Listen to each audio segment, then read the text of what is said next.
J-Lo strikes back. Pom pom pom pom pom pom pom pom pom pom pom pom pom pom. Yes, J-Lo has struck back.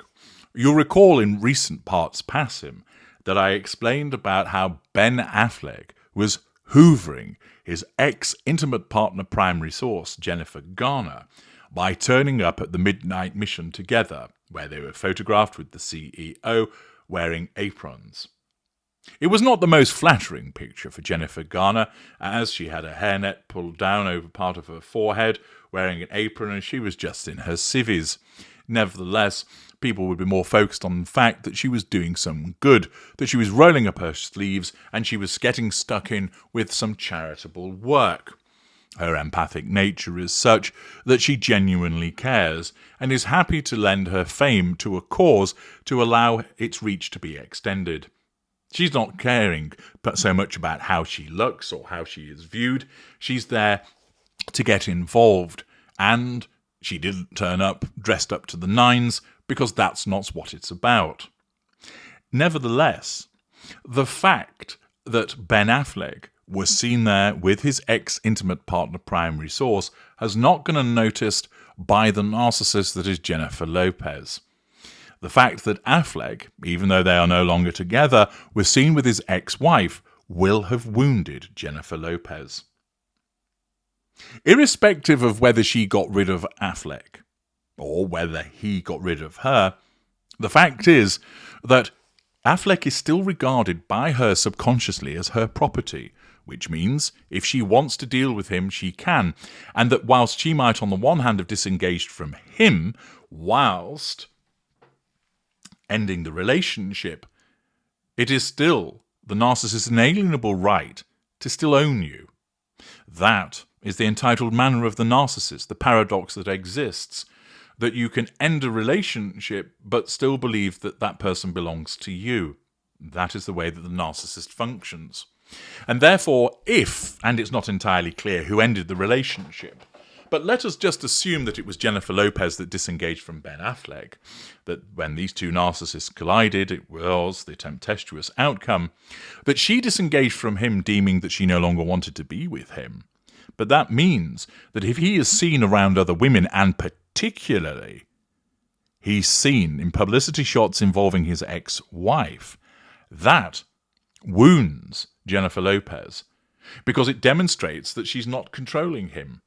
That because he's choosing, even though she might have got rid of him, and you'd think that she wouldn't be bothered, the fact is that because he's with his ex, that sends a signal to the narcissist that she isn't good enough. That the narcissist expects that he should be trying to climb in through the window, J-Lo, J-Lo, I still love you. Or sending a plane flying across with a banner streaming behind it saying, J-Lo, be my honey bunch once again. And thus, naturally, Jennifer Lopez has seen that Ben Affleck has been doing stuff with his ex, he's been hoovering her, and that has wounded Jennifer Lopez. She has not been able to assert control directly by marching down to the place where they were undertaking the work for the midnight mission and elbowing Jennifer Garner out of the way and saying, I'll take over, bitch, and saying, hi, Ben, how are you today? And licking her lips salaciously at him. Her narcissism deemed that it was not appropriate for a direct assertion of control to take place, most likely as a consequence of it anticipating that it would be rejected. Remember, the narcissism is a self-defense mechanism, and its job is to protect the narcissist. Accordingly, what it then did was move her to the second assertion of control by making her show off. And as reported by Bored Panda, Jennifer Lopez showed off her figure in a sequined backless dress. Oh yes, the J-Lo has been strutting her stuff, posing around her home following news that her ex, Ben Affleck, spent the holidays with Jennifer Garner. Believe in Yourself, the 55-year-old hitmaker captioned a video which shows her strutting down a hallway in her revenge dress. The long black dress features a cleavage-bearing cutout and a backless design. J-Lo complimented the glamorous look with matching black heels, silver drop earrings, and a black clutch.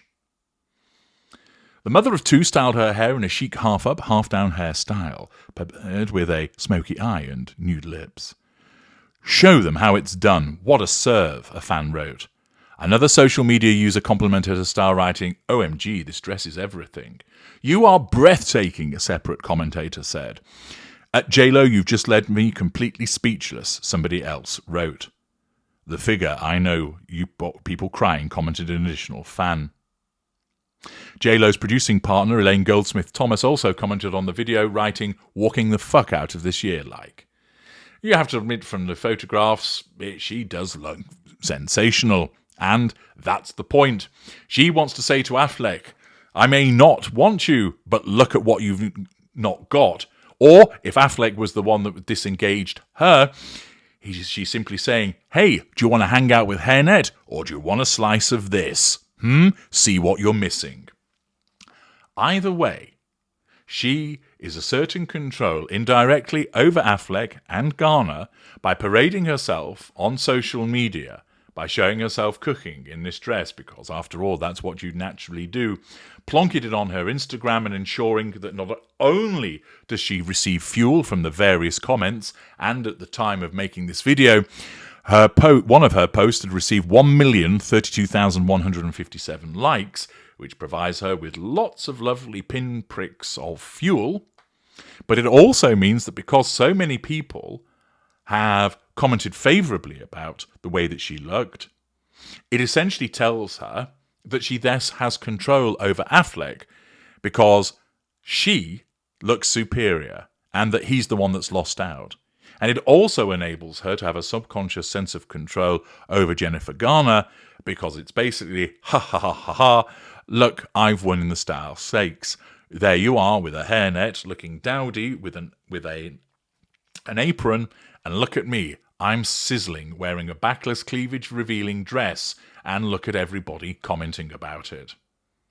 It's a typical response of a narcissist who is inherently threatened by the presence of an ex, either one that got rid of her or one that she got rid of, being with his other ex, with the resultant effect that it wounds her and threatens her sense of control.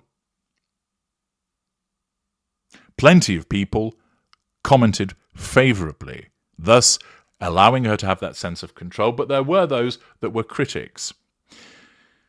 On the post, Maria Alonso wrote she's trying too hard to make everyone believe she is happy. She's not fooling anybody.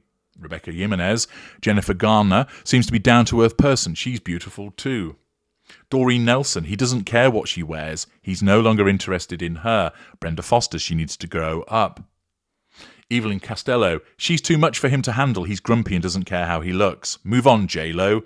Parisa Norse, she knew about Diddy. Can't stand her. Jennifer Garner is beautiful and all class. Jennifer Perry Collins, this is everyday wear for her and her attention-seeking narcissistic personality. Well, that person got it right. Thus, you have an instance here where a narcissist sees an ex with his ex, which threatens her sense of control, that her narcissism needs to nullify that threat to control, does not choose to do so by way of hoovering and the direct assertion of control, and instead causes her to show off with a picture where she admittedly looks really good, but the point is, she could have just worn that dress and went for a night out or whatever she was doing. Who knows? Did she just put this dress on and not go anywhere and just take lots of pictures of herself looking attractive? And thus, of course, that is done in order subconsciously to gain control over both Garner and Affleck whilst drawing lots of fuel from those that are commenting favourably about her. It's certainly an instance where the narcissist strikes back against the nullification, against the threat to control rather, and seeking to nullify it. I'm H.G. Tudor. Thank you for listening.